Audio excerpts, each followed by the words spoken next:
Ijtimoiy xodim kim? Ijtimoiy xodim jamiyatda muammoli vaziyatga tushib qolgan shaxslar, oilalar va ijtimoiy guruhlarga professional yordam ko'rsatuvchi mutaxassisdir.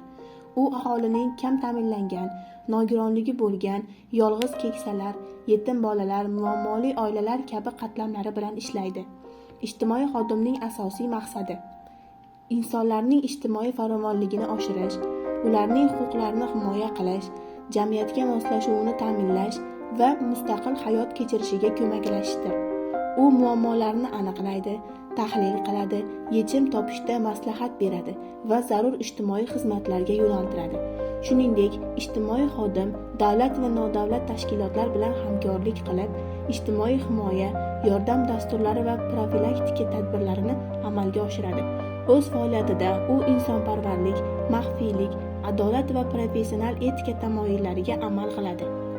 Yurtdoshlarimizning ijtimoiy himoyaga oid huquq va manfaatlarini ta'minlash, aholiga ijtimoiy xizmatlar ko'rsatish sifatini tubdan oshirish, manzilli yordam ko'rsatilishiga erishish maqsadida o'tgan yil O'zbekiston Respublikasi Prezidenti huzurida Ijtimoiy himoya milliy agentligi tashkil etildi.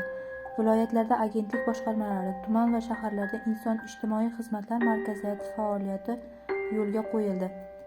2023 yil 15 oktyabrdan boshlab dastlab 28 ta tuman va shaharda eksperiment tariqasida inson ijtimoiy xizmatlar markazlari tashkil etildi va ijtimoiy xodimlar guruhlari tomonidan ijtimoiy xizmatlar, yordamlar ko'rsatishning yangi tizimi yaratildi.